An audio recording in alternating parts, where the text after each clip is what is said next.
요즘 스마트 스토어 하는 분들 정말 많죠. 저 또한 스토어팜을 제대로 시작한 지 2달 차 되었습니다.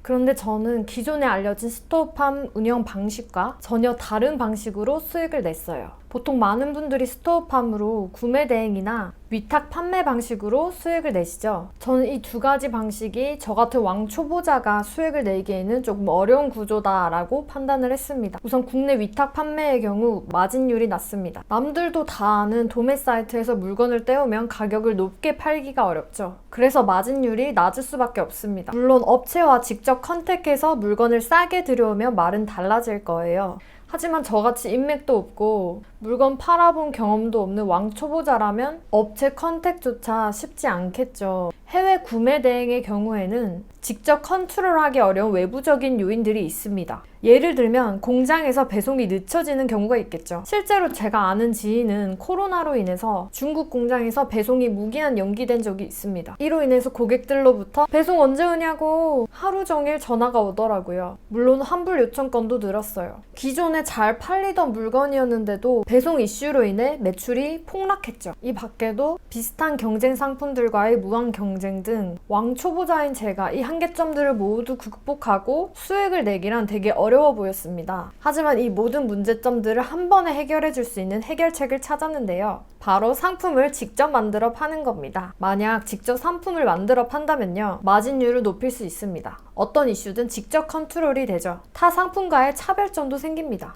아니 그런데 초보자라면서 직접 상품을 만드는 일이 쉬운 일인 줄 아나? 하실 텐데요. 물론 유형의 상품을 만드는 건 어려운 일일 거예요. 하지만 무형의 상품을 만드는 건 어렵지 않습니다. 저는 제 지식과 노하우를 글로 적어서 전자책으로 만들어 팔아보기로 했습니다. 전자책을 만드는 데에는 하루 2시간씩 투자해서 한 2주 정도 시간이 걸렸어요. 실제로 돈 버는 법, 일 잘하는 법, 연애 잘하는 법, 생활 꿀팁 등 많은 전자책 상품들이 재능마켓에서 팔리고 있어요. 근데 전자책은 재능마켓에서나 팔면 되지 굳이 스토어판에서 팔 이유가 있나 하는 의문이 들 수 있죠. 네, 물론 재능마켓에서 전자책 팔아도 됩니다. 하지만 재능마켓은 수수료가 20% 정도로 높습니다. 스토어팜 수수료는 네이버 쇼핑 연동 수수료 2%, 결제 수수료 3.7%를 합쳐서 5%대 정도 되거든요. 저 같은 초보셀러 대상으로 12개월간 결제 수수료를 무료로 지원을 해주고 있더라고요. 저도 이 혜택을 받았어요. 그래서 네이버 쇼핑 연동 수수료 2%만 내고 있습니다. 쉽게 말해 3만원짜리 상품을 하나 팔면 재능마켓에서는 수수료를 6,000원을 떼가고 스토어팜에서는 수수료로 600원 정도를 떼갑니다. 차이가 정말 심하죠. 그리고 재능마켓에서는 초저가형 상품들과 무한 경쟁을 해야 합니다. 무형 상품 특성상 원가라는 게 없기 때문이죠. 수수료를 절감하고 무한 경쟁을 피하기 위해 스토어팜에서 전자책을 팔기로 했습니다. 그래서 저는 스토어팜에서 전자책을 팔아서 얼마를 벌었을까요? 매출 확인을 한번 해보면요.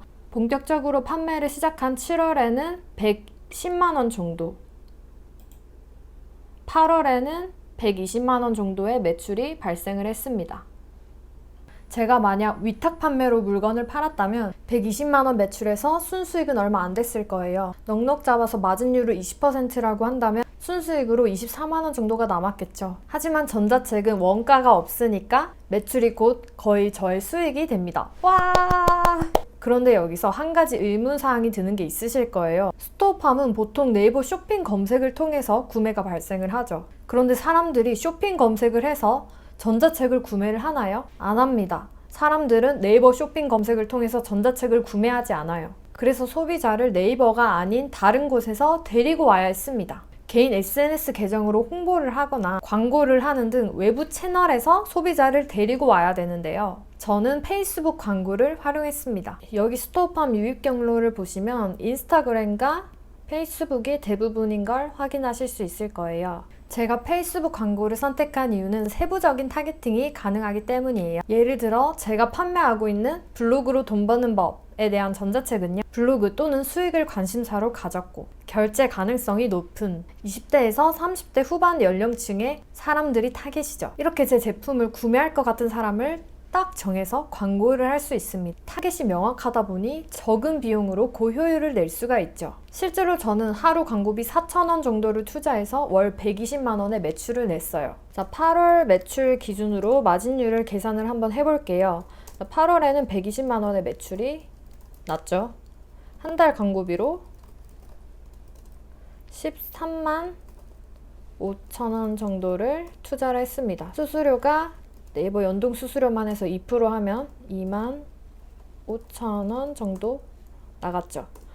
자, 순수익은 총 매출 120만 원에서 한 달 광고비와 수수료 합한 이 16만 원을 빼면 104만 원 정도가 되겠죠. 마진율은 그래서 87% 정도가 됩니다.